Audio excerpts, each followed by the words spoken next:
Good afternoon, everybody, and welcome along to Sandown Park in Surrey. We are here for round 2, race 2 of the heavyweights from this wonderful little racetrack. I'm Tom Dillon, and well, we have got the grid for you in a moment. As you can see, all of the karts lining up behind pace karts. Dante, Dylan, Tom Angier is on pole position. This grid set by their fastest lap in the first race, 62.1 in that race. Matthew Boulton, who won the first race, starts second, just 3 tenths behind his main championship rival at the moment, really. Vito Dakers, I should say, I apologise, is in third with 63.2. The first of our super heavyweight drivers with Matt Boulton in fourth. Mark Martin starts in fifth with Dane Christensen in sixth, and Terry Battersby starting down in seventh. So we can go over to the circuit. Alongside me for this race, back in the box, is Luke Battersby, and Luke, we're on board with Tom Angier right now. He needs a very good start here to hold off a charging Matt Boulton. He does indeed. We did see in that first race, we saw Matthew Boulton do a fantastic job. He went from 7th place, last on the grid, all the way up to first position, and he pipped Tom Angier. So now he's starting in second place. Can he again get into the lead? Remember, Tom Angier in the previous race did get the fastest lap. So although Boulton went from last to first, Tom Angier got the fastest lap. So it's not set in stone, that's for sure, as to who will win this race. Absolutely not. Through turn 7 they go, and up into turn 8. It's got to be a fantastic start from Tom Angier to hold off Matthew Boulton. Here we go. There is the green flag at Sandown Park. It's actually a very good start for Matthew Boulton, but Angier, I think, has just about got him as they go down into turn 1. Angier leads into turn 1. You can see here back on board with Matthew Boulton. We'll try and get a shot with Tom in just a moment's time, and there goes Matthew Boulton actually being overtaken once more in this race. That is frustrating for him. Vito Dakers looking around the outside. Eventually Boulton gets back through on him, and well, you can see the frustration pretty self-evident, Luke. That was a really good start there from Tom. He's absolutely bolted at the front there. Got away from Matthew Boulton. They were side by side in turn 1, but Tom, he had the inside line. Matt just kind of got left hung off to dry on the outside there. Vito actually did a really good job. Got up the inside Matthew through turn 2 and nearly got back past, actually. As now Matthew Boulton right on the back bumper of Tom Angier. He's caught right back up, going through turn 7 now. Going down to the final corner. Is Matthew going to go for a move? No, he's not. He's right on the back bumper, though, of Angier as they come out to begin lap number 2 of the race. They do, and Angier might just have to look over his shoulder here. I believe that Matt Boulton has got past Vito Dakers, but here, Vito Dakers I should say. Now Matthew Boulton still trying to attack Tom Angier as they go through into turn 3 now. Matthew Boulton taking a little bit of a wider line than Tom here, trying to get that exit, and we've seen it actually as a little bit of a theme as we try and switch over to Tom, as Matthew having his cam box issues cutting out. You know, Tom here has definitely got the pace, but he's struggling, and these drivers they're definitely trying to focus on their exit speed when they're trying to attack each other. Definitely, yeah. So this track is drying out a little bit. They're doing kind of sub 1 minute lap times now. As you can see, going through turn 6, Matthew's right on the back bumper. You can see it's dry through turn 6 as well. Matthew getting the cut back on Tom Angier, going through turn 7. Not quite able to get back past, though. Can he get a good exit out of this final corner as they begin lap 3? Can he get a good exit and get past Tom Angier down to turn 1? He's in the slipstream, not quite able to get past as they approach turn 1, and looks like Tom's taking a better line actually through turn 1, taking that dry line pretty much, taking that inside line, whilst Matthew's kind of taking a bit of a wide line. Like I say, this track is beginning to dry out, so the drivers are having to adjust to that on the fly, work it out as they go along, and yeah, work out what these new lines are. They are indeed, and well, it looks like Tom has got the measure of Matthew for the time being. Someone I do, well, I was going to try and give a shout out to is Terry Battersby. It looks like his camera at the bottom there is not working at the moment. Tom here is heading up himself through turn 6, trying to just get the laps in at the moment. That is the crucial thing at the moment. I can see further behind it is still Matt Boulton in third position. Boulton still trying to get that better exit out of that final corner as we switch over to look at the static shot, and these guys flying on through. You can see that gap is staying pretty consistent. It is indeed, and yeah, you can see Matt Boulton going past the shot. He's just got past Vito Dakers, and he's now up into P3. Got Vito in 4th, then Dane Christensen. He's battling with Mark Martin right now for P5, and then yeah, you got Terry Battersby in 7th position. It's not getting that exit. You can see Not getting that exit is the goal from Matthew Boulton. I do like Matthew's commentary as he goes along. He did say to me before this event, because this is like, it's kind of my cam box and I gave it to him for this event, and he did say, I'm going to do some commentary when I go along, and yeah, he very much did indeed, as you can hear. Yeah, very much reacting to things as they go along and shouting it out. 7 minutes left in the race as well was the call on top of that gantry. You could see now through turn 8 once more. Boulton frustrated with his exit then. They're going to have to really put the hammer down. There was a little bit of a clip of the curb there from Tom Angier. That might be something that doesn't particularly bode great for the future. Let's look at the picture-in-picture here of Tom, because I want to look at that gap. You can see Putland opening it up to Vito Dacres, and then they have had a huge gap to the battling cars further behind. There's Dane Christensen looking down the inside, maybe. I don't think he's able to get that move though, and then Terry going on through at the back of the field right now. So yeah, looks like Mark Martin and Dane Christensen still battling away. I believe Mark's just got that pass, battling there for P5. Mark is obviously a super heavyweight driver, whereas Dane coming in as a heavyweight. I think Dane's struggling to adjust to these drying track conditions at the moment. Struggling to kind of get used to the fact that he's now using the dry lines through some of the corners.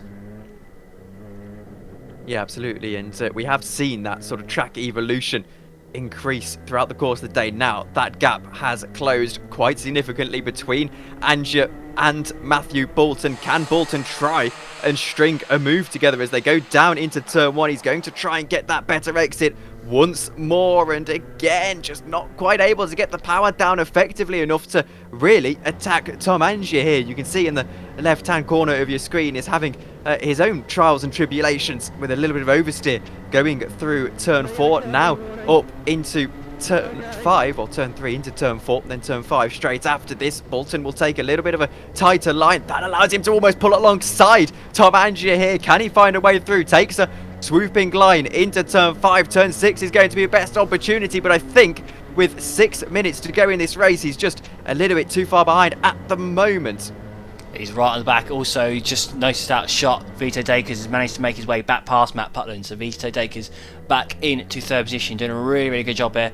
Vito's the heaviest driver on the grid, so he's doing really well in these conditions, especially where it's drying out. Theoretically, he shouldn't be on the pace, but he's doing a great job here, running in P3. And I know Vito, he's not used to this track either. He's not a regular here at Sandown, more a regular at places like Bottle Park. So yeah, Vito doing a really good job running in 3rd position.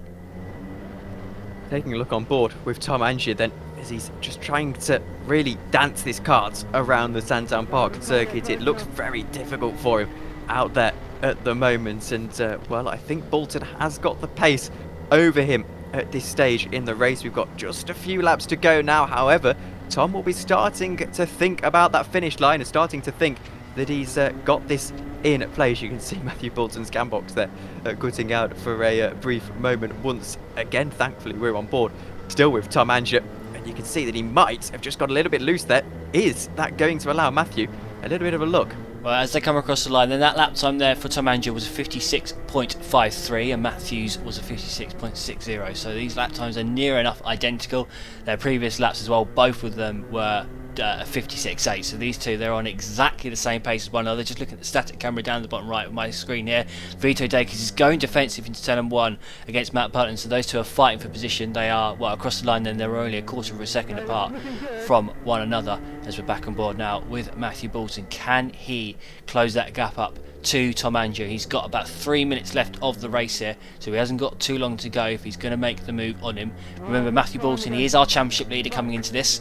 He dominated things at Tamworth, won all 3 of the races, also won the first race of the day here as well. So can he win this race and keep that clean sweep of victories going, or will Tom finally manage to take his first victory of the season? And it's not really a good sign when you're screaming at yourself to go faster, and look at that gap that has opened up yet again. But Matthew going faster through turn 1 right this morning. That was actually out to the left hand side, sort of try and get the karts in as late as possible. Now Matthew hugging that inside line. Let's see if it's going to work for him. Angier, you can see sliding that kart around a little bit more, and well, Matthew knows. He knows he's gaining, and here he gains yet again on that 135 kart. Matthew here, Luke, to me, seems to be faster in this Sector 2, and as he goes down into Sector 3, it's pretty much Sector 1 where he's lacking at the moment. You can see there 3 minutes. I make that on the gantry just above their heads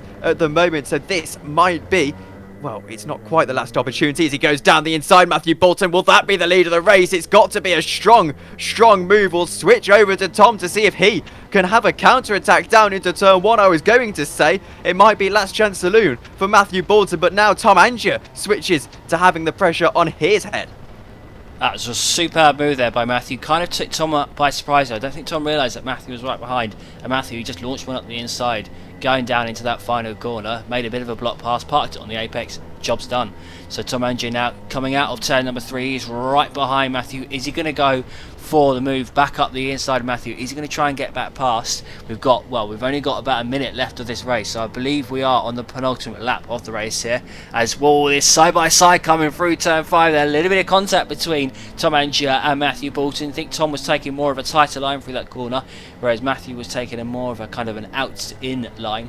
So yeah, a little bit of contact there, but Matthew still retaining the lead of the race. Matt Putnam, meanwhile, has made his way back up into P3. He's continuing his battle with Vito Dacus. They are still battling it out. They are glued to one another. As we see in the static camera here, Matthew Boulton go past in the lead of the race. They are now on the final lap of the race ahead of Tom Angier.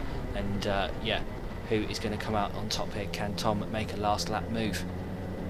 And, well, I can see that gap between Vito Dacus and Matt Putland has closed up a little bit onto this final lap of the race, but we stay on board with this battle. Can Tom Angier find a way through on this final lap of the race, or is Matthew Boulton going to make it 2 from 2? There he is, taking that wider line through turn 5, and I think Tom has just got a poor exit here. Here we go, 0 minutes onto the board. The checker flag will fly on this occasion. Angier trying to find something desperately through turn 7, then through to turn 8, but I think it is going to go the way of Matthew Boulton, who will take the checker flag and make it 2 from 2 at Sandown Park. And Tom Angier is so frustrated with that. We're waiting for the others to cross the line. That was a titanic scrap between the two of them, Luke. And as we get these guys across the line, do you want to take us through the results? Yeah, so that's Matthew Boulton then taking the victory just about ahead of Tom Angier. That was a brilliant race-long battle. Those two on a par with one another in terms of pace. Matthew's getting it just at the end. And then, yeah, you've got Matt Putland coming home in 3rd place. Less than 6 tenths ahead of Vito Dacus in 4th. We've then got Mark Martin in 5th. Dane Christensen's come home in 6th place. And we've got Terry Batterby exiting the final corner, coming across the line in P7. And well, we can now head down to the pits to see who I have been able to catch for an interview. Hopefully it's one of Matthew Boulton or indeed Tom Angier. Matthew, you started 7th in the first one and last, ended up winning. Started on pole in this one, or second actually, Tom Angier. Yeah, Tom Angier started in first, and you eventually was able to get past Tom Angier, but it wasn't easy for you. No, it was not easy. Overtaking Tom is never easy. Even if you pass him, you can expect something down the inside very shortly after. I don't know much about the kart, so I'm not sure anything about that. But calling them equal, it was a very good race, and I'm happy with the way things turned out in the end. And the track obviously quite clearly drying up. Lap times have got a lot faster.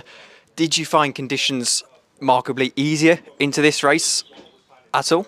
Yeah. In general, I think the final sector has grooved in a dry line, which is very nice, and I think I was able to pick up some more grip than Tom there. But turn 1 is certainly very tricky with the compromise between exit and entry, and Tom was choosing exit over entry. Entry over exit. I was choosing exit over entry, and he seemed to be gaining throughout the race until the closing stages. That was tough. And I expect you're going to be wanting to make it 3 from 3 in the next one. How would you rate your chances of that? I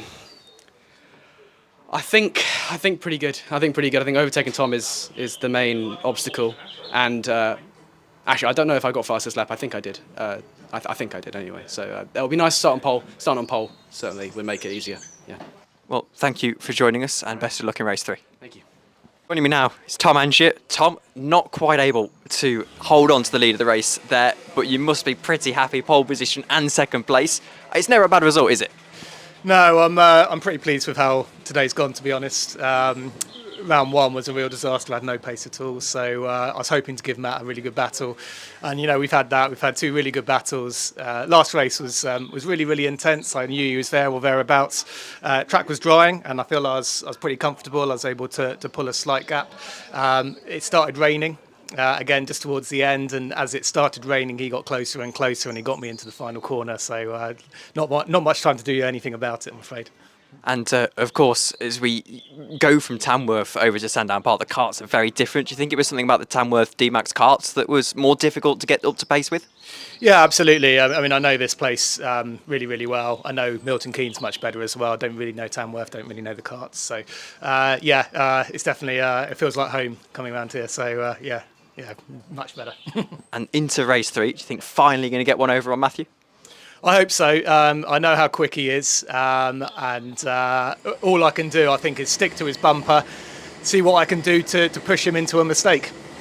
Thank you for joining us.